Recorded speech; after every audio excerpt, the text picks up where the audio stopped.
Одоо энэ хатуу энэ гадаргуу шүү дээ. Энэ аяга халбаг гэл энэ гадаргууд тэр одоо бүтээгдэхүүн болж байгаа бодсон нэмгэн үе ингээд үлдээдэг. Салбетикл бол салбетик гэж боддог. Материал нь хүртэл шал өөрөдөг байхгүй. Нийтдээ би 80 гаруй бүтээгдэхүүний технологи зохион бүтээж ажилласан. За өдрийн төргийн бизнес сан подкастын сонсогчдод бас үзэгчдэд бизнесийн мэхээр доктор даваа зурж байна. За би өнөөдөр нэгэн үндэсний үйлдвэрлэгчтэй подкаст хийхээр ураад байна. Амура брендийн үүсгэн байгуулагч Хишгсэр өдрийн мэнд. Баярлалаа. Өдрийн мэнд. Үндэсний үйлдвэрлэгчтэй ярих одоо үргэлж ирэхэд миний хувьд бол одоо хөтлөгч урамтай байдаг. Тэгэхээр танах чинь бол ирэхэд одоо ахуйн хэрэглээний за угаалгын бодис үйлдвэрлэдэг ийм компани тий. Тэгэхээр ер нь энэ бизнес руу орсон түүхээсээ та эхлээд манай сонсогч үзэгчдэд ярьж өгвөл. Түүх гэвэл яг эхлээд нөгөө нэг зах зээл яг бизнесийн нэвтрүүлэг учраас зах зээлээс нь төрлөөрэй. Манай Монголд бол ийм цэвэрлэгээний бүтээгдэхүүн тэр ялангуяа нөгөө хүмүүсийн байнгын өдөр тутмын аюу гагч бүтээгдэхүүнийг одоо үйлдвэрлэж байгаа үйлдвэрлэгч нар асар цөөхөн байсан. Тэгээ яг тухайд намайг 4 жилийн өмнө бизнес эхлүүлж хахад хоёр үйлдвэрлэгчээ идэвхтэй байнгын үйлдвэрлэлээ явуулдаг гэсэн. Гэхдээ бас зах зээлийн одоо потенциалтай ингээд харьцуулаа харах юм бол төдийлэн сайн байгаагүй. Тэгээд тухайд яг бизнесийн орон зай байх боломжтой юм байна. Маш олон нэр төрлийн импортын бүтээгдэхүүн байд юм байна. Тэгээд тэрэн дунд бас нэг монголчууд бидний дотоодын хүмүүсний тулгараад байгаа асуудал нь юу бэ гэд ингээд тэр талаас нь ингээд шийдлэр одоо хамгийн анхны бүтээгдэхүүн ингээд аюу гагч гэд жимс тамсны найрлагатай аюу гагч гэд манайх ингээд эхлүүлсэн байгаа. Тэгээд энэ бүтээгдэхүүн өөрөө яг нөгөө зах зээл гэхээсээ илүү бас нэг надын одоо миний тэр нөгөө хувийн асуудалтай бас нэлээ одоо энэ нөгөө авцалдаад тий нийлж исэн учраас бас яг хамгийн анхны бүтээгдэхүүний аюу гагч байлгыг гээд бид нар аюу гагчийг хийгээд тэгээд Монголын зах зээл дээр гаргасан ийм тийм баг зэргийн түүх. Тэгэхээр ямар одоо таны хувийн амьдралын түүх бол бас аюу гагчтаас зарим нэг талаар холбогдох гэдэг шүү дээ. Тэрэн дээр жоохон тодруулж ярил. Яг ямар хувийн тэр одоо түүх байгаад байна. Тий нийлээ олон одоо өсөө бас одоо ингээ харахаар нэг 15 6 жилийн өмнө ч юм уу тий. Яг ингээд нэг юм бодол орж ирж ирсэн. Тэгээд бид нар ингээд нөгөө гэртээ өрхтөө ингээд аяга гагч ингээд хэрэглээд тэгээд тэрэн дээр ингээд хоол цай игээд халууны боловсруулалт тэгээд хоолоо ингээд нөгөө халаадаг болох гээд ингээд идэхэд ингээд савсуулганаас аюух нөгөө бодис ингээд өмөртэй ламтагтаал идэг шүү дээ тийм ээ. Тэр асуудлыг одоо би ч нөгөө эмээтэйгээ зүг байдаг бах та. Манай эмээ бол аюу их хөндөж ярьдаг ус аахгүй юу. Нэг гоё хоол идэг гэхэд тэгэхээр ингээд энэ амтагтаад байна бодис өмөртэй байна гэл тэр мэдрэмж нь бол надад бас тухайн үед ингээд эмээ хэлжсэн учраас нэрээ тийм биш гэл ингээд цагаан уух гэхээр ламтагтаал идэг тий үнэртэй л идэг аюу их зайлсан ч гэсэн ингээд байгаал идэг. Тэгээ энэ асуудал нь бол асуудлаас бол ер нь бол улбаатай. Тэгээ тухайн үед яг нөгөө амьдрал тохиолдсон нэг тийм хүндрэлтэй юм шиг юм тохиолдож ирсэн. Манай эмээ ерөөсөө өмнө нь ерөөсөө өвддгүү байж байгаад генет одоо хотодны 4-р одоо хор тавдрын 4-р үе шатных гээд одоо гарцсан. Тэгэнгүүт тэр юутай холбоотой ер нь манай эмээ нэг аюу гагчийг аюу ярьдаг гэсэн бохоггүй. Энэ ингээд энийг л ингээд нөгөө амтагтаал байна, хоолноос амтагтаад байна, цайнаас амтагтаад байна. Энэ нэр нь их аюу хортой байдаг хаа гээл тий. Тэгээ тухайн үед бид нар чинь хэрэгэлдэг нэг тийм хэдэн бүтээгдэхүүнийг ингээд байдаг гэсэн. Тэгээ магадгүй нөгөө тэр дурс одоо нөгөө нэг саналаар ч юм уу тий аюу гагч нь орж байгаа тэр бодисын найрлагын нөгөө хорт чанар нь хүний нөгөө нэг өдөр тутмын амьдралын хэрэглээтэй ингээд нөгөө хэрэглээгээр дамжаад одоо нөгөө нэг бодисын нөлөөлөл хүний амьдрал байдаг гэж болцшгүй байна гэдгийг одоо бүр сүүлд нь тухайн үед ч 10 хэдэн жилийн өмнө тий тэгээд сүүлд нь одоо яг тийм байх боломжтой байна гэдгийг нь бол мэдсэн л тий. Тэгээ миний мэргэжил өөрөө гоо сайхны бүтээгдэхүүний технологиг зохион бүтээдэг инженер мэргэжилтэй. Тэгээд химийн инженер технологич мэргэжилтэй. Тэр чутгаараа ингээд яг өмнө нь миний одоо яг нэг хамгийн хайртай хүн дээр маань дандаа яригддаг байсан. Тэгээд тэрний нөлөөлөл байж магадгүй болцшгүй тийм одоо өвчлөл тэр хүнд одоо манай эмээд тохиолдсон учраас тэрнээс хойш ч би чинь одоо Москосметикт аяг олон жил гоо сайхны бүтээгдэхүүн зохион бүтээгээд инженерийг хийдэг байсан. Бүтээгдэхүүн зөндөө гаргасан. Тэгээ бодисын нөлөөллүүдийг зөндөө судлаа үзэхэд ер нь л бол нөгөө хүмүүсийн өдөр тутмын амьдралын хэв маяг бодисын нөлөөлөлт бас байд юм байна. Тэгээд яг бусад энгийн одоо нөгөө хүнийг бодвол илүү нөгөө тэр бодисуудыг аяг их судалсан учраас одоо миний судалж исэн бодисыг бол 7800-аад нэр төрлийн бодисууд байдаг. Тэр нь хүний эрүүл мэндэд яаж нөлөөлөд байгаа. Одоо жишээлбэл шингэн савнд ордог, шампунд ордог тий ингээд аюул гагчинд ордог бодисууд донд юу орчиж энэ эцсийн бүтээгдэхүүн болоод байгаа ингээл тэр талаас нь судалгааг аяг их нөгөө яг хажууд нь лабораторийн түвшин ингээл хийдэг байсан учраас ер нь бол энэ бодисууд хүний дотоод 500 эрхтэнд ингэж нөлөөлт юм байна. Дааварт нь ингэж нөлөөлт юм байна. Тэгээд бамбаа булчирхааг ийм механизмаар үүсгээд идэг юм байна. Энэ бодис чи юм гээд ингээ нөлөөллүүдийг аяг судлаад байсан учраас энийг нөгөө амьдралтайгаа ингээ холбоод тэгээд бас энэ талаар ингээ судалгааг нарийн ингээ сайенс талаас нь судалгаа ингээ үзсэн чинь аюул гагчинд ордог бодисууд асар их нөгөө нэг хүнд нөлөөлж болох ус байсан. Гэхдээ яаж гэдэг одоо гаргалгаа гэх юм бол бид нар өмнө нь яг энийг томьёолж чадахгүй ингээл энэ ингээл аюул гагчнаас мөртөд нь хандгатаад ингээд идэг зүйл чи ерөөсөө одоо энэ нөгөө хатуу энэ гадаргуу шүү дээ. Энэ аюул халбаг гэл энэ гадаргууд тэр одоо бүтээгдэхүүнд орж байгаа бодис нь нэмгэн үеэ ингээд үлдээдэг. Энэ нэмгэн үеийг бид нар халуунд цай уугаал тэгэл бүх төрлийн шингэн хоол ингээл идэж уух болгондоо багаар энэ бодисын үлдэгдлийг өөрийнхөө бие рүү оруулаад идэг. Энэ нөлөөлөл нь олон жилийн дараагаасаа ингээд бас хүний эрүүл мэндийн эрсдэлд очруулаад байх боломжтой гэдгийг бас сүүлийн үед одоо эрдэмтэд энийг судлаад эхэлсэн байсан. Тэгээд яг л нөгөө миний одоо нөгөө өмнөх амьдралын туршлага одоо сурж мэдсэн одоо олон жилийн дараах ингээд тэр судалгаа гэдэг ингээд бүгдөө ингээд майч үсгээд ингээд за ер нь л бол би юм нөгөө зөв аюул гагчийг гаргах хэрэгтэй байна. Одоо ганцхан надад тулгарсан асуудал биш ингээд чиний хүний асуудал нийгмийн асуудал гэж байна. Тэгээд энийг одоо мэдхгүйгээр одоо хэрэгжилж байгаа асар халуун хүмүүс байгаа учраас ер нь яг юм эрүүл найрлагаар бүтсэн хүний өдөр тутмын бүтээгдэхүүнийг гаргая гэдэг сэтлэр бол ерөөсөө яг бизнесмен одоо ингээд үргэлжлэн явцсан. За бодистой холбоотой би лавшруулж асуунаа. Зүгээр тэрнээс өмнө тодруулж асуух хэрэгтэй зүйл нь та бол судлаач суурьтай юм одоо бизнес эрхлэгч тий. Москвас эмхт олон жил ажилласан гэж. Ер нь таны ингээд одоо судалгаанаас би бас ер нь таны өөрийн үлдээс нь одоо энэ салбартаа үлдээс өв гэвэл юу вэ те? Тодорхой бүтээгдэхүүн ч юм уу те? Баярлалаа нэг асуусан тийм. Гэхдээ бас нэг өөрөө хийсэн учраас энийг бас заримдаа хаяа ярих дуртай идэв. Mons Cosmetics Biom брэндүүдийг хөгжүүлж исэн технологийн нэг зохион бүтээгээд тэгээд нөгөө Biom дээр чинь зөндөө олон бүтээгдэхүүнүүд байдаг шүү дээ. Бие харчилгаа, арьс харчилгаа гэл тэ Biom-гийн биеийн шингэн савн лошн тэгэл цэцэрантай барагшуунтай бүний самтаа гэл тэ Biom-гийн бүтээгдэхүүнүүд байсан. Тэгээд Sanitas брэндүүд исэн. Тэгээд шампунууд исэн. Одоо тийм тэгээд Biom хүүхдийн бүтээгдэхүүнүүд шүү дээ. Biom Kids гэдэг тэднэр байсан. Aloe брэндүүд гэдэг нийтдээ би 80 гаруй бүтээгдэхүүний технологи зохион бүтээж ажилласан. Тэгээд энэ ажил маань маш гоё байсан. Ундаг хүн ороод ирсэн юм шиг тий. Баярлалаа.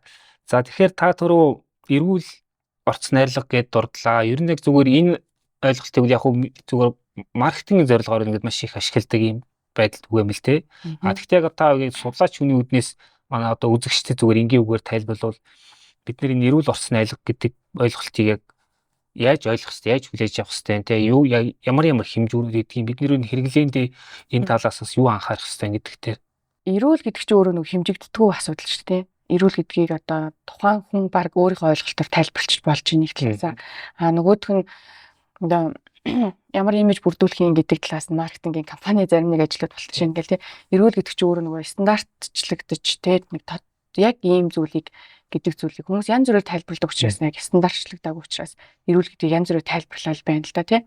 Гэхдээ яг эрүүл гэдгийг яг мэрэгжлийн өнцгөөс жоохон ингээд хүүлээд ярих юм бол эн чинь нөгөө гарал үүсэлтэй холбоотой. Тэгээ судлагдсан байдалтай холбоотой. Тэгээ одоо ч юм бол бид нар ямар нэгэн зүйлийг янз бүрээр тайлбарлаж байгаа ч гэсэн одоо нөгөө эцсийн одоо нөгөө баримт факт ч өөрөө шинжлэх ухаанаар батлагдсан зүйл гэдэг чинь бид нар энийг заримдаа хүлээн зөвшөөрөхгүй юм шиг байсан ч гэсэн энэ бол шинжлэх ухаан баталсан учраас бидний амьдралд ингэ нөлөөлдөг.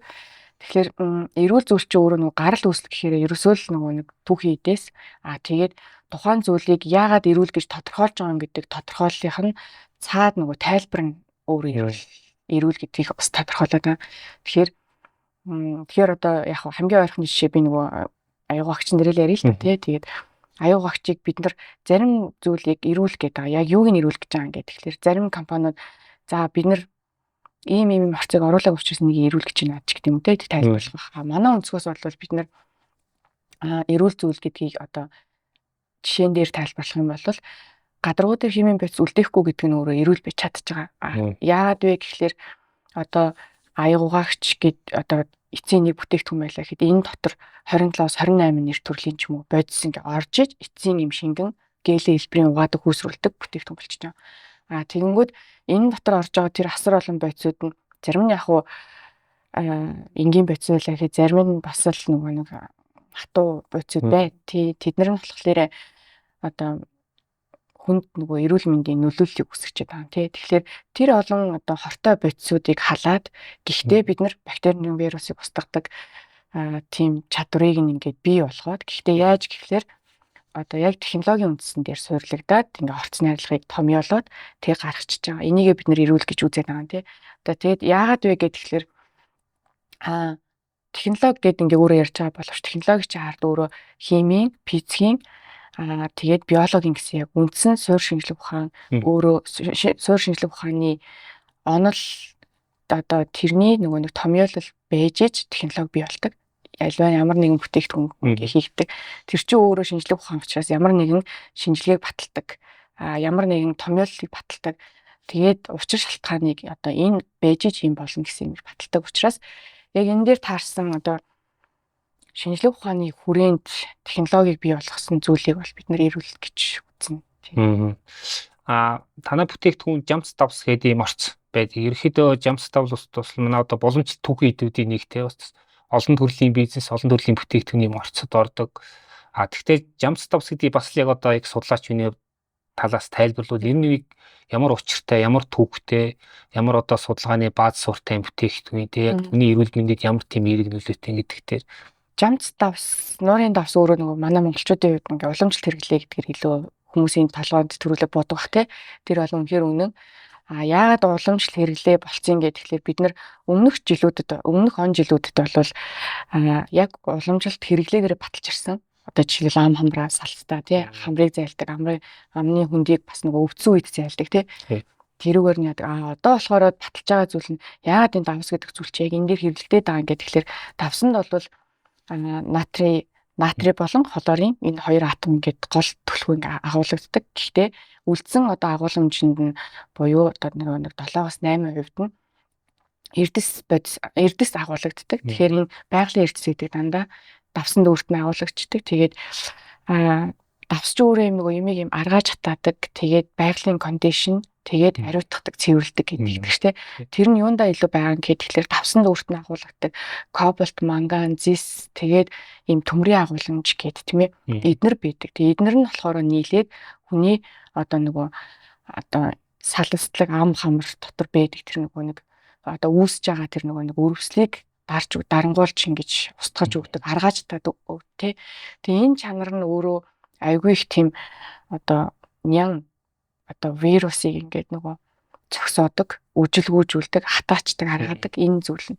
Энэ дээр нь тулгуурлаад бид нэр Jumps Dabs бол айгүй байгалийн өөрөөс нь өгөгдсөн бактерийн вирусын эсрэг үйлдэлтэй ийм байгалийн түүхийд гэдгээр нь бүтээгдэхүүндээ судлаад ингээд комбинацлаад технологи болгоод эцсийн бүтээгдэхүүн болгож гаргаж ирсэн тийм. За тэгэхээр танай хувьд аяга уугч хасгаад нь бас хэдэн төрлийн бүтээгдэхүүн хөгжүүлсэн байгаа юм тий. Ерөнхийдөө тэр талаараа дэлгэрүүлж ярил бас л одоо нэг чиглэлийн бүтээгдэхүүнүүд байх шиг байсан. Тийм. Бидний нэг хамгийн анх нэг Amora гэх брэнд үүсгэн байгуулж байхдаа нэг яригдчихсэн гол концепт гэх юм бол өөрөө хүний өдөр тутмын байнгын хэрэглээг аюулгүй эрүүл найрлагаар эрүүл бүтээгдэхүүнээр орлуулах гэж байгаа. Тэгээ тэр ч утгаараа аюу угаагч бол бүх айлын хэрэглээ тийм ээ. Бид нар ингээд өглөө босоод аюу угаагч гэл амьдралынхаа туршид ингээд гол зүйлээ болгодгүй ч гэсэн бид нар аюу угаагчийг байнгын хэрэгэлдэг. Энэ зүйлээс холдох боломжгүй болсон учраас бидний өдөр тутмын хэрэглээ байх хэрэгтэй тий.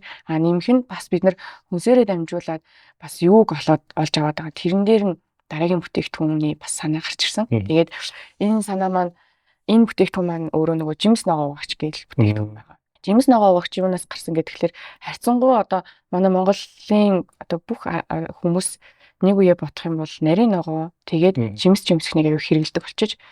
Тэгээд хоолны бас соёл бид нар аягүй их болж байна. Янз бүрийн нарийн ногоонуудыг их хэрэглэж байна тий. Тэгээд эдгээр нь бол нөгөө импортоор орж чинь зарим нь бол бид нар өөрсдөө тариалж байна гэл тий. Тэгээд импортын ч манай Монголын тариаланч бай ногоо жимс гэдэг чинь өөр аюух нөгөө нэг пестицид цацжиж ургадаг юм ялангуяа нарийн ногоо одоо бууцаа байна, брокколи байна гэл тийм ээ цэцэг байцаа мацаа гэл тэд нар чинь өөрөө тэгж ургадаг. Тэгээд бордоогоор бид нар бордчихийж ингээд хурдан ургуулж ин тариалан дээр тийм пестицидыг цацж чинь пестицид гэдэг чинь өөрөө нөгөө хүнээр ярих юм бол антибиотик гэсэн үг байхгүй ургамлын антибиотик. Тэгээд ургамал ингээд нарийн ногоо ингээд ургаж явах хувцад ингээд муутчих гад идэг. Тэрийг муудуулахын тулд пестицидыг цацдаг. Пестицид чи өөр ингээ олон төрлийн пестицид гэдэг байхгүй. Тэгээд тухайн тариалан хийж байгаа тариаланч би ийм одоо пестицидыг татсан гэдэг зүйлийг хэлдэггүй шүү дээ тийм ээ. Тийм. Тэгэхээр ургаж байгаа нарийн ногооны үлдэгдэл одоо гадаргуу дээр пестицидийн үлдэгдэл авих байдаг эрсдэл нь.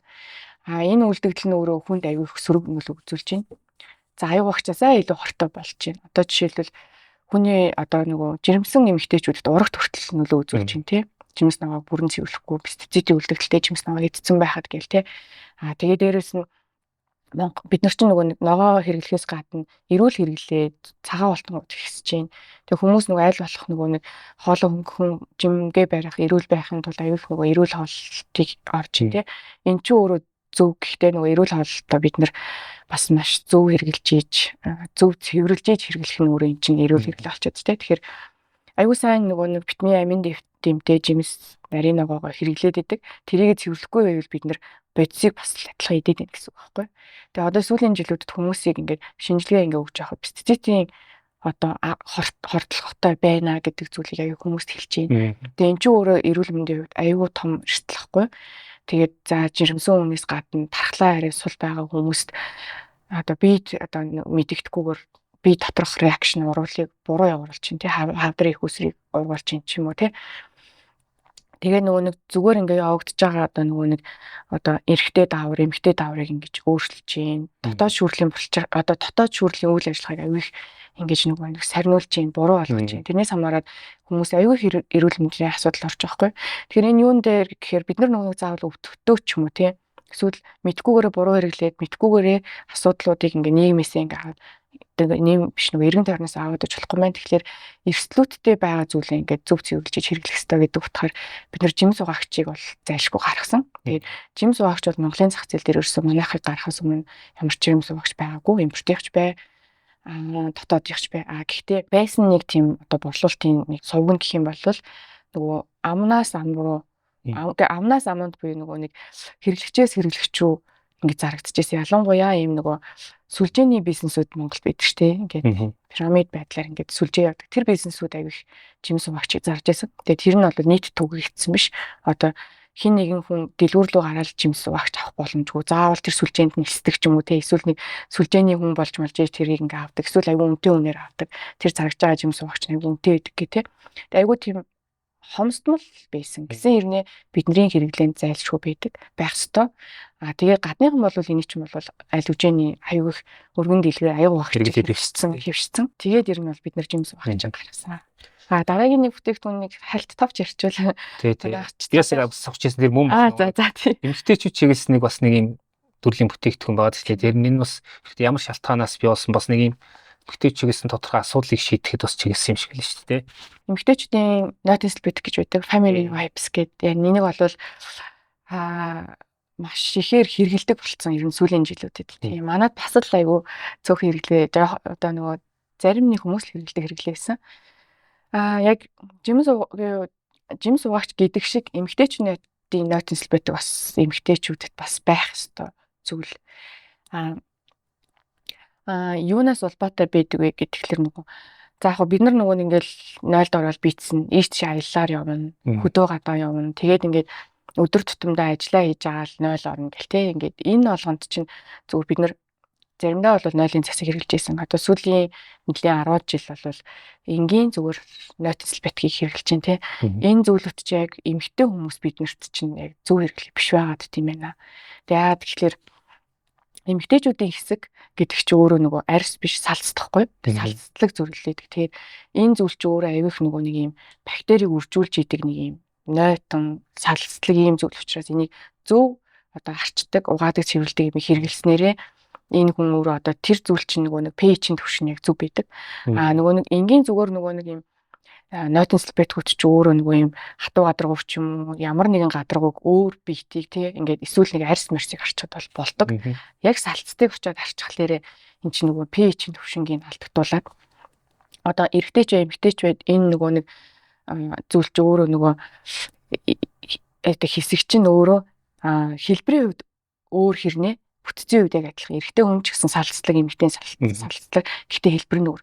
Тэгэхээр энэ зүйл чи өөрөө нөгөө pH-ийн төвшин нь хүчлэлэг буюу 4-өөс 4.5-аас 4.8 хооронд bijдэг. Хүүхдийн арьстай адилхан pH-тэй гэсэн үг байхгүй. Тэгэхээр хүүхдийн арьс нь ямар юм хэрэгэлдэг вэ те? Хамгийн зөөлөн бүтцтэй, хамгийн сайн найрлагатай тийм зүйл бийжиж хүүхдэд тохирдог ш. Тэгэхээр тэр хэсэг гэдэг чинь хамгийн нарийн бас нандин зүйлийн нэг үстэй. Тэгээ энэ pH-ийн төвшин ингээ алдагтаад ирэхээр эмэгтэй хүмүүсээс одоо тэр чинь цаашаага юм гүн байдаг учраас асар их муухай үнэр ялгардаг. Тэгээ тэр үнэрээ дагаад одоо эрүүл мэндийн хувьд ингээ асуудалтай өвчин тусаагүй хэрнээ энгийн эмэгтэйгээс аюул муухай үнэртэй. Тэр нь өөр ахын хэрэглээний буруу одоо дадлаас болдог. Жишээлбэл pH орчны чинь ингээд одоо тэр энгийн салфетик чинь түрүү хэлсэн ш тийм ээ цэвэрлэх ямиг цэвэрлэх учраас цэвэрлдэг бүтээгдэхүүн ч өөрөө саармаг болон шүтлэг талтай байдаг. Бидний чинь тэ эмэгтэй эрэгтэй хүмүүсийн салцлаг тэр нарийн нанд хэсэг чинь өөрөө хүчлэг бийжиж зүг байх гэдэг. Тэгэхээр хүчлэг зүйлийг шүтлэг ямаар ингээд угаадаг цэвэрлдэг спиртийн агуулмжтай, савнгийн агуулмжтай маар ингээд байнгын дандаа ингээд харчаад тахлаар чинь орчингийн ингээд өөрчлөөд тэгээд энэ орчин өөрчлөлт ирэхээр мөөгөнсөрт чинь тэгээд эвгүй мухан өндөр гарч ийн энийгээ дагаад нөгөө нэг ашиггүй бактери үржээдээр ашигтай яг гол байх ёстой тэр нөгөө лактобацилл гэх мэтлэн нөгөө нэг ашигтай бактери ингээ өөр ингээ багасаа авчиж байна. Гээд ингээд яахлаар бид нар ингээд нөгөө мэдхгүйгээрсэл болол өөрөө өөрснийгээ ингээд нэг юм асуудалд оруулаад ит юм байна. Тэг бид нар ингээд эмгтээчдийн нотинсл битгий бол хэрэглэх хэрэгтэй юм байна. Юмдэгт яг идэлтэй холбоотой өвчлөл бас амар ихсээд нь шүү дээ. Одоо юу гэдэг яг юу сонирхоод нэхэр одоо бид нар бол нөгөө гараа угаагаад ингээд нөгөө өвчлөлөө сэргийлдэг шиг одоо яг тэр арчилгааг хийгээд бас одоо энэ гарч байгаа энэ айхтар өвчлөлүүдээс сэргийлэх одоо хэдэн хувиар гэдэг ч юм уу бууруулах магадлал нь тэр талаар та тооцоо хийж үзсэн үү? Тий. Мэдээж тийм нэг ид шидэн юм гэж бол байхгүй. Одоо бэлгийн замын халдварт өвчин туссан хүнийг бол эмчилэн ч юм уу тэрнээс нь урьдчилан сэргийлнэ гэсэн юм байхгүй. Гэхдээ эн чинь нөгөө мөөгөнцрийн халдвар гэж байна. Мөөгөнцөр тэгээд нөгөө бусад юм нөгөө нэг юм ашиггүй бактери ингээ өсгөр чинь нөгөө нэг тэр хүн одоо эмэгтэйч вэ эрэгтэйч өргөсөө авчдаг. Тэг өргөсөлч өөрөө ингээ нөгөө нэг ямар нэгэн одоо нөгөө тархлаа унгаадаг. Тэгээ тэр одоо хэвийн бичил орчин өөрчлөлтөй авчиж чинь байнгын эрүүл хүн ингээ муухай өндөрт олчдаг гэл эн чинь өөр эрүүл мэндийн аягүй муухай асуудал байхгүй тий. Тэгэхээр энэ зүйлээс нь урьдчилан сэргийлээд энэ зүйлийг л өрсө байхгүй болох гэж байсан. Тэгээ дээрэс нь энэ өөрөө нөгөө ямар ч үнэргүй тэгээ нөгөө химийн одоо нөгөө бас л нөгөө хаарш төрлийн бодисуудыг ер нь дотор нь агуулаагүй дандаа нөгөө ургамлын экстракт буюу ургамлын шингэн гэсэн зүйлүүдээр одоо энэ одоо хүүн даавар материал дээр ингэж технологийн нарийн шингээлтээр ингэж салфетикний юм ингэж одоо үүсгэж ингэж гаргасан юм байгаа. Тэгэхээр нөгөө нэг таад ингээд одоо ингээд бодглохлоор хүн ч гэсэн эмэгтэй хүн ч гэсэн тэр зүйлийг боддог байхгүй. Салфетик бол салфетик, нотик салфетик гэж боддог. Материал нь хүртэл шал үүрэгдэг байхгүй. Ингээд юм нөгөөд чи юм нөгөө синтетик юм нөгөө юм тасардаггүй ийм материал хахад одоо яг энэ нөгөө нэг салцлаг орчинд тохирсон энэ салфетик ч өөрөө хөвөн даван ингээд татаад үцгэд ингээд тасардаг. Тэгээ нойлт хийгээд уусчдаг. Тэгээ энэ ч өөрөө нөгөө нэг харшил үүсэхгүй. Тэгээ тэр нөгөө нэг ургамлын экстрактуудаа зөв шингээхэд бол хөвөн даван материал ингээд зөв шингээсэн гэл. За. Тун хэрэгтэй бүтээгдэхүүн төгжүүлж байгаа юм байна. Танайх чинь нэр нэг борлуулалт тийм сүлжээ цэгүүд нь яаж гадуур явж байна? Борлуулалтын сүлжээ гэх юм бол бид сүлжээ төгрүүдээр нь одоо бүх салбаруудаар л одоо орчлоо. Хамгийн сүүлд бид нар миний сүлжээ төгрөлөөс ороггүйсэн тийш явсан. Тэгээд номингууд байна. E-Mart, FS Carrefour, M-Mart тэгээд наран сүлжээдлгүүр, миний сүлжээдлгүүрээр Ourish гэл байна. Дандаа сүлжээдлгүүрээр борлуулалт хийж. Нэг зүйл сонирхоод байгаа нь одоо танах шиг бүтээгдэхүүн үйлдвэрлэдэг газрууд бол нөгөө хэрэглэгчтэйгээ харилцах нэг одоо юу гэдгийг стратеги гэх юм уу тэр ажил бол нэлээд их байдаг юм шиг. Ягаад тэгэхээр яг ийм төрлийн бүтээгдэхүүн яг зөв бурууг ялгахтай, хэрэгтэй хэрэггүй ялгахтай бол ийм мэдээллийн амар их юм юу байгаа. Төөрөгдөл их байдаг те. Одоо ингээд сошиал орчин тэгэл дээрэл одоо өөрийнхөө ямиг борлуулах гэж өөрийн хийсэн болон авцарсан юмнууд борлуулах гэж үзэж байгаа шүү дээ. Тэгээд энэ их одоо шуум дотроос өөрийн хэрэглэгчтэй ер нь яаж олж яах, ер нь хэрэглэгчтэйгээ яаж харилцаж яах энэ тал дээр сонирхвол. Энэ бол угаасаа айгүй том асуудал. Яг нэг бусдыг ингээд шүүмжлэх юм уу буруутгах өнцгөөсөө илүү нэг тийх бол хэрэггүй. Гэхдээ компани болгон одоо аяг угаагч, жим сугаагч, энэ имиттэйшн найзлал бидэг шингээс аван гэж бүх газар одоо манай Монголынх нь үйлдвэрлэгч нар нь байна, импортлогч нар нь байна тий. Тэгээ энэ болгон ч өөр өөрснө гэсэн онцлогтой байгаа. Манай онцлог гэх юм бол зах зээл дээр огт байхгүй, яригдж байгаагүй, яригдсан ч гэсэн зөв томьёолж чадаагүй энэ сэтлийг илүү одоо ингээ олж хараад за энийгээ гэхдээ зүгээр ярихч биш тий ингээд энэ байдаг учраас ингэж байгаа гэдэг зүйл биш. Яг нөгөө нэг энийхээ дагуу судалгаа хийж агаад тэгээд лабораторийн түвшинд, онлын түвшинд бид хэд чинь бас ингээд нийтдээ ингээд бодоо үзэхээр 3 жил 7 сарын хугацаа яг ингээд нэрийн бодоод үзэхээр ингээд аяг багчаа ингээд зөвхөн сайн сэтгэлийн судалгааг энэ бүтээгдэхүүнийг бий болгох гэж ингээд тийм хугацаа орж хийсэн мэт. Тэгээд тэгэхээр хэрэглэгч рүүгээ юуг илүү баталж харуулах чинь вэ гэхээр бид нар яг нөгөө таалагдах одоо мэдрэмж зарах биш, маркетингийн үг хэллэг биш. Яг асуудал нь юм байт юм байна. Энэ асуудлыг бид нэр ингэж шийдсэн ийм учиртай маа гэдэг зүйлээ яг баталсныхаа дараа нийгэм рүү ингэж гаргасан. Тэгээд энэ нь илүү нөгөө нэг урт хугацаанд хэрэглэгчтэй ингээд итгэлийг авах юм болов гэсэн үндснээрээс бол явж байгаа. Тэгээд энэ шалтгаан гэдэг юм бол түрүүний бас нөгөө миний нөгөө ярьсан нэг зүйл аяг угаагчнаас болоод аяг угаагчны дотор орж байгаа химийн бодисуудыг бид нэр аяг тавгнасаа дамжуулан хоол цагаараа ингээд дамжуулаад идээд авах боломжтой байна. Энийг бас одоо ганцхан бийж биш те ингээд Франц эрдэмтэд, Япон, Солонгос, Герман ингээд энэ асуудлыг хөндөд сайенс талын судалгааг ингээд эрдэмчлэгийн өгүүлэлүүдээр ингээд судалгаанууд гараад эхэлсэн ажлууд байсан. Тэгэхээр энийг яг олж хараад ингээд үтсэн чинь Монголын зах зээл дээр яг энийг хүндсэн, яг энэний чиглэл рүү ингээд орсон одоо нэг жишгч бүтээгдэхүүн байхгүйсэн. Тухайн үедээ те хэдэн жилийн өмнө зөвхөн аюулсан авгаан одоо нөгөө нэг шил саазанг тэгээд таны нөгөө тоогоо моогч юм уу те ингээ гоё хоромхон хугацаанд гялцуулна ч гэдэг юм уу те аюу сайн бактерийн угаана ийм гоё олгоно гэдэг зүйлийг аюух ингээ яриад ингээд байдаг юм ли би ч гэсэн өөрөө ингээд нөгөө бас л нэг ер нь бол хэрэглэгчийн нэг төлөөлөл штэ тийм зүйлийг л ингээд аюух сонсч ирсэн. Гэхдээ аяг халбыг угаахаас гадна аяг халбан дээр химийн бодисын нэмгэн үе үлдээд энэ нэмгэн үе нь хүний нүдэнд харагдахгүй зөвхөн хоол цагаар дамжиж өдөр тутамдаа багаар хүн хоол цагаараа идчихэж байгаа. Энэ асуудал нь өөрөө эрүүл мэндийн эрсдэлд хүргээд ич болцсохгүй. Тэхийн тулд бид нар яах вэ гэдэг юм нэг гаргалгаануудаа бодоод үтсэн. Тэгсэн чинь ерөөсөө хатуу гадаргуу дээр химийн бодисын үлдэгдлийг үлдээдэггүй. Орц найрлагаар бид нар бүтээгдэхүүнийг томьёолж гаргах хэрэгтэй мэн. Энийгээ бид нар технологиг яаж судлах уу? Шинжилгээнүүдээ яаж хийх үү? Тэгээд ямар бэжиж, ямар томьёолол, ямар орц найрлагууд хоорондоо нийлж одоо эцсийн бүтээгдэхүүн болжээж гадаргуу дээр хэмээн байцуулдаггүй гэдэг зүйл дээр аяwych нөгөө бас энэ 3 жил 7 сарынхаа хугацааг аяwych аваад тэр нь бол энэ бүтээгдэхүүнийг гаргасан. Тэгэхээр яг энэ судлаад хүнд таалагдах өгүүлбэр биш, судлаад баталсан ийм байд юм байна гэдэг нэг гаргалгаа гаргаад судалсан зүйлээ нийгэм рүү хүргэж байгаа учраас илүү урт хугацаанд хүмүүсийн итгэлийг олж авахын тулд ингээд илүү бид нэр ажилдаг. Тэгээд яг хөө ингээд нөгөө хэрэглэгчтэй одоо бид нар чинь нэг 4 жил гаруй буюу одоо нэг 5 дахь жил рүүгээ явж байгаа компани. Тэгээд өнөөдөр хүртэл ингээд хэрэглэгчтэй ингээд хараад тахад бид нар нөгөө мэдээж нөгөө пэйж болон өөрснийхөө нөгөө мэдээллийн сувгууд дараа болоод ингээд асар их мэдээлэлээ ингээд өгдөг боловсруулдаг. Тэгээ эндээс нөгөө нэг яг нөгөө би яг эрүүл мэндийнхаа төлөө зөв бүтээгдэхүүнийг авъя гэсэн сэтгэлгээтэй тэр зүйлийг ирж хайдаг хүмүүс манай хэрэглэгч нар бол ихний ээлжинд болж байсан. Тэгээ одоо ингээ хараад тахад хэрэглэгчээс хэрэглэгч рүү одоо охин хэрэглэдэг байлаа гэхэд ээжтэй одоо нөгөө дүүдээ ахтаа гэд ингээ явцсан хэрэглэгчд манайх аягүй их байдаг. За тэгээ нэг давуу тал нь гэдэг юм бол би бас өнөөдрийн хүртэл бас нөгөө ингээд аягүй олзууштай хүлээж авдаг нэг зүйл нь манай хэрэглэгчд нэг удаа хэрэглэсэн хэрэглэгчд ерөөсөө өөр брэнд рүү явдаггүй. Байнгын давтаа худалдаа авалт ингээд 20 удаа бол 20 удаа авцсан юм байдаг. Авсан цагаасаа эхлээд 20 удаа хэрэглэсэн бол ингээд байдаг гэд. Тэрэн дээрээс аягүй их бас за ер нь бол бид нэр хэрэглэгчээ тогтоож байгаа маань итгэл нь байгаа мэн гэдэг. Тэгэхээр юм жигтэй бийцсэн юм байна тий. За тэгэхээр цаашдаа ер нь бас ямар төрлийн бүтээгдэхүүн хөгжүүлэх тийм бодол байна. Мэдээ судлаач миний толгойд бол ID бол олон байгаа шүү дээ тий. Тэр талаараа оолцвол. Тийм санаа сэтэл гэвэл асар их байна тий. Тэгээ заримдаа олон хөөстөө нөгөө тесэрдэг гэдэг шиг ингээ болооч гэдэг юмэр байна. Гэтэ анханасаа нөгөө би чинь Mons Cosmetics яг судлаач инженер хийдэг байхдаа айгүйх нэг шин зүйлийг ирэл хайгуул болдог гэсэн.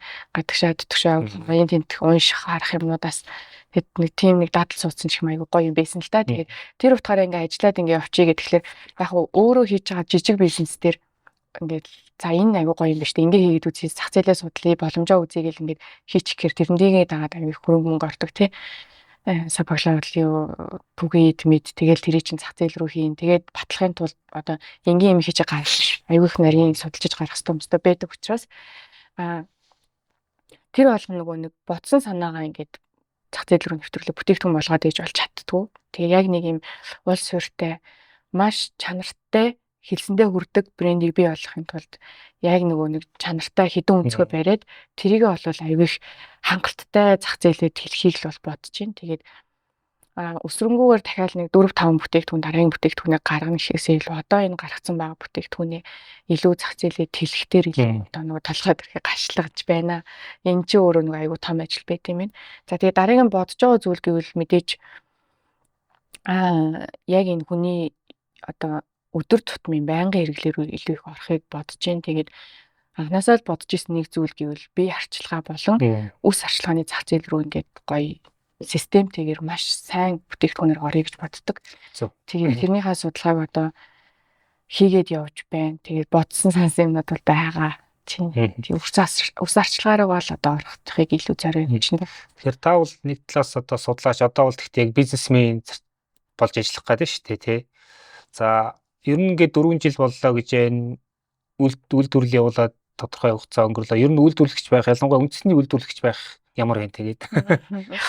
Үндэсний үйлдвэрлэгч байна гэдэг чинь яг судалгаас өртөө хүн бол бизнес эрхлээд ингээ явах юм бол явахаар жоохон олон зүйлүүд дээр ингээ нэг хашааллаад идэм байна. Айгаад идэм байх гэх юм уу те ингээд аяг бодоод идэм байна тий. Бизнес эрхлээд ингээд явж байгаа нэг зүйл нь гэх юм бол хүн чинь нөгөө нэг ингээд бизнесийг ингээд зөв доктортой авчихын тулд өөрөө аягүй нөгөө зэгцэрсэн байх хэрэгтэй юм байна л да. Ингээд асуудлууд бол байнгын гардаг тий. Тэгээ тэр асуудал болгоны чинь ингээд норж унчихгүй байх шиг тий. Тэрийг нөгөө боломж гэдэг утгаар нь ингээд зөв ороод тий. Ингээд явах юм бол зүгээр одоо байдаг юм байна. Тэгээ би жишээлбэл өмнө нь ингээд компанид ажилладаг байхад компани зүгээр нэг ажилтны нэг хэсэг нэсэн тий. Ингээд бүтээгдэхүүн зохион бүтээдэг үүрэг даалгавартай ингээд ажилладаг хүн байсан бол одоо яг ингээд бүх хэсгийг ингээд яг одоо ингээд зах зээл руугаа өрсөлдөгчөө харж ийн борлуулалтаа харж ийн маркетинг харж ийн санхугаас барих хэрэгтэй болж ийн гэл тэг хүн хүчээ ингээд нэг зөв хуваарлж ийн яаж одоо хүний нөөцөө ингээд зөв одоо нэг ингэж хуваарлт хийх үү гэл тэг энэ болгон дээр чинь нөгөө хувь хүний үзэл бодол гэхээс илүү аюу олон талыг харж иж одоо юмаа хийж иж энэ өөрөө ингээд доктортой яваад тат юм байна. Тэхийн тулд аюу хичээж ийн тийм. Тэг өөрөө ингээд нөгөө баг өдөртэй ингээд явж иж хувь хүний ингээд савлгаагаар ээж ирсэн болдог. Тэгээд энийг чинь дагаад өөрөө нөгөө одоо манай багийн хүмүүс надад итгэх бид надтай одоо энд ингээд ажиллах одоо хөшүүргөнд болдог учраас бас айгүй олон талыг хараад ингээд явж л байна. Ер нь зүгээр одоо нөгөө бизнесүүд чинь бол ялангуяа шинэ бизнесүүд нөгөө үүсгэн байгуулагчтай эхлээд тойроод ингээд ерөөхдөө үйл ажиллагаа явуулдаг. Тодорхой хугацааны дараа нэг системтэй болох ёстой тий. Дараагийн системтэй болохоор алхам танаа хувьд юу вэ? Системтэй болох алхам нь болохоор яг үүсгэн байгуулалтад 5 дахь жил рүү орж ийн гэдэг чинь яг нөгөө зарим хүмүүс бизнесээ би яг хүүхчгээ гэл ингээд ярьдаг штэ. Тэгээд хүүхдээр ингээд ярих юм бол 5 настай хүүхчиг гэ тий. Тэр нь яг бизнес рүү ингээд илүү ингээд тусгаад ингээд харах юм бол хүн чинь нөгөө нэг аливаа ямиг нөгөө хөгжүүлэхтэй хөгжил нь явагдаад байх тусам тэрийг нь өөрөөр нь шийдвэрлэх гэдэг асуудал ирд юм байна л да. Тэгэхээр нөгөө үүсгэн байгуулагч гэдэг бол бүх юмыг өөрөө хийсэн учраас яг нөгөө юмны одоо нөгөө эзэн эсвэл юмны ээж эцэг гэдэг утгаар ингээд хандаад байт юм байна л да. Тэгэхээр тэр зүйлээсээ холтжиж системжүүлэх асуудал руу орох юм байна. Тэгэхээр хамтарч ажиллаж байгаа хүмүүстэй нөгөө яг шийдвэр гаргах боломжийг нь хангаад яг нөгөө баг бүрдүүлэлтээ аягүй сайн хийгээд тэр хүмүүсээр ингээд дараагийн юмнуудаа ингээд хийлгээд тахна аягүй чухал гэдэм юм. Тэгээд би болохоор ч өөрөө анх эхлүүлж байхдаа санхугаа өөрөө барьсан гिचсэн гээл ингээд борлуулалтаа хийжсэн түгээгчээ хүртэл ингээд хийжсэн гээл тэр сэтгэлгээгээрээ бүх юм руу ингээд тавьшлаад тах юм бол яг анх эхэлжсэн байртайгаа адилхан ингээд байх гэдэг юм бэ.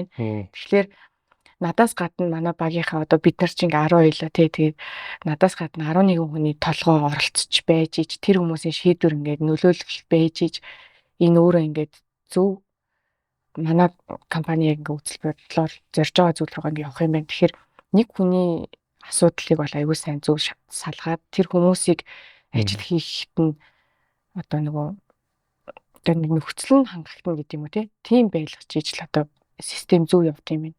Одоо жишээлбэл үйлдвэр дээр хэд манай үйлдвэрийн одоо яг гол технологич болон найруулагч нь өөрөө ISO-г хэрэгжүүлэхэд чанарын бичиг баримтыг энэ хийнэ, энэ одоо найрлагын мөрдөлтийг энэ хийнэ одоо 5S Kaizen одоо энэ систем одоо энэ хүн хариуцна гэдэг савлгааны ахлах нь хүртэл өөр ингээ хариуцна гэж яхад одоо гүйцэтгэх захирал ч юм уу үүсгэн байгуулагч нь өөрөө ингээ явж ороод ингэнэ гэд ингээд бас айгүй хүнийг ингээд нэг ажиллах боломжгүйгээр өөрөө бүх юм руу орох гэдэг хар систем бүрддэг юм гэдгийг айгүй ойлгоо. Тэгээд одоо зарим одоо нөгөө эцэг ихээр ингээ ярих юм бол ингэдэг штэ нөгөө хүүхдээ бүх юмных нь урдуур ороод ингээ ажиллаад тахлаар тэр хүүхд төлөвшдгүү 30 нас хүрсэн ирнэ ингээд нөгөө амьдралаа авч чаддгүй ч юм уу нэг тийм хүн байдаг те 18 хүрсэн ирнэ маш төлөвшсөн зоригтой хүн байдаг те гэтэл яг нөгөө бизнесээ хүүхдээр харна гэдэг өөрөө яг л тэр зүйл юм бэ гэдгийг аягүй сайн ойлгож чинь сүүлийн ялангуяа жил гарах хугацаанд тий тэгэхээр нөгөө компани маань багч гэсэн алхамар нэг өргөжөөд байгаа учраас энэ зүйлтэй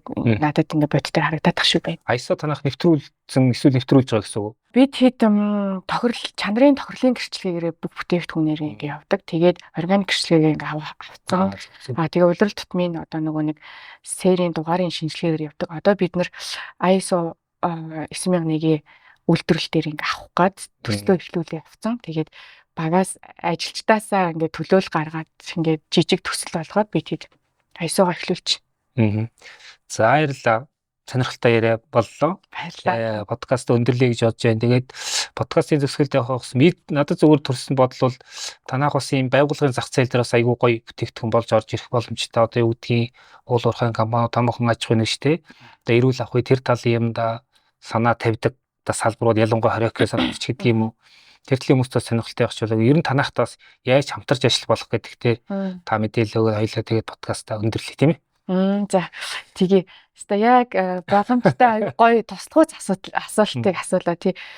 Мэдээж одоо бид нар байгууллагууд руу одоо яг энэ гаргасан бүтээгдэхүүнээр ингээ орохыг хүсдэг. За ялангуяа бид хэдийн одоо гол зорддог юм ингээд energy resource ч юм уу, оюу толгой, таван толгой гэсэн энэ одоо манай Монголын эдийн засгийг хөдөлгдөг стратегийн том уул уурхайн компаниуд руугаа бид нар энэ аяг угаагч цэвэрлэгийнхаа бүтээгдэхүүнийг жимс ногоо угаагч ингэж нийлүүлэхийг бас айгүй их нөгөө нэг зорддог. Бараг ингээд мөрөөдөө тэрний төлөө ажиллаад ингээ явааддаг гэ бас нэг тал нь байна. Тэгээ одоо жишээлбэл уул уурхаад бид нар яг ууг нь бол оруул зайлшгүй гэж боддیں۔ Уул уурхаа цэцэрлэг сургуулийн галтгоо гэд яаж юм гэхээр бид нар одоо нэг хүний асуудал нийгмийн асуудлыг ингээд аюу угаагчаар жишээлбэл хүндчин жимс угаагч гэл ингээд шаардлагатай бүтээгдэхүүн байна гэл гэтэл чин бид нар ингээд ботход одоо манай ойдлогоод energy resource 5 толгойд ингээд одоо хүн өдрийнхөө хичнээн цагийг тиймээ тэнд ингээд нэг одоо кемптэй уурхаад ингээд томилт гэрээсээ хоол ингээд 28 хоног 14 хоног гэл ингээд тэнд ингээд ажилдаг шүү дээ. Тэгэхээр тэрний галтгоо ингээд өдөр бүр ингээд 24 цагаар циклээр ингээд ажилдаг. Тэгээ энийг ингээд гадаргуудаар химийн бодисын үлдэгдэлгүй тэгээд жамс тавсны найрлагатай. Дээрээс нөгөө нэг Монголдо бид нэр үйлдвэрлээд ингээд хүрэж байгаа учраас хүний эрүүл мэндэд ч тэгээд нийгмийн одоо нөгөө сайн сайхны төлөө нэг жижиг компани дараагийн түвшний одоо алхам руу хүрэхэд хүртэл ингээд том одоо уул уурхайн компани ингээд худалдаа авалт хийвэл бас энэ бол айгүй Монголын хувьд ганц манай бизнесийн хувьд ингээд аваач гэж байгаа ч бид тоглоо бодно шүү. Бид нар бол ингээд боломжийн гэж үзэж байгаа. Тэгэхээр болж өгвөл энэ уурхайн байнгын ингээд олон хүнийг ажилуулдаг хоол галтгоо нь өөрөө ингээд гадруу дээр бодисын үлдэгдэлгүйгээр ингээд жамс тавсны найрлагатай ингээд сайенсийн судалгаагаар гарч ирсэн энэ бүтээгдэхүүний маань бол худалдаа авалтан дээр бас оруулаасай гэж хүсдэг. Бид нар тэгээд нөгөө энэний төлөө ингээд бас аюул их нөгөө холбогдох хүмүүстэй ингээд санал тавиал ингээд ингээд гэл ингээд явдаг л да бүтээгдэхүүнээ танилцуулаад ингээд тийм тэгээд ялангуяа одоо хүүхдийн цэцэрлэг сургуульд бол ингээд галтгоонд нь авчаасаа гэдэг. Гэхдээ энэ дээр бол бид нар ялангуяа одоо цэцэрлэг дээр бол ашиг харахгүйгээр ч юм уу тийм ээ яг зөвхөн одоо нийлүүлэлтийг бол ингээ орчилчих бас айгүй чин хүслээр газрууд санал тавиулаад ажиллаж байна. Тэгэхээр энэ одоо миний дурдсан одоо уул уурхай цэцэрлэг сургуулийнхан тэгээд офисын галтгооных нь гэл тийм ээ эднэр бол хамтарч ажилласаа гэж хүсэж байна. Тэгээд энэ асуултыг тавьсан танд баяр. Хамтарч ажиллаарай та нараа. За баярлалаа. За ингээд бизнес энд подкастаа өндөрлөе. Манай үзэх сонсогчд манай YouTube channel-ыг дагаарай, лайк, шеэр, комментээр биднийг дэмжээрэй гэж хүсэх байна. Ингээ манай зочноор Amora брендийн үүсгэн байгуулагч Ишг Сүрэн оролцлоо. Амжилт хүсье. За баярлалаа.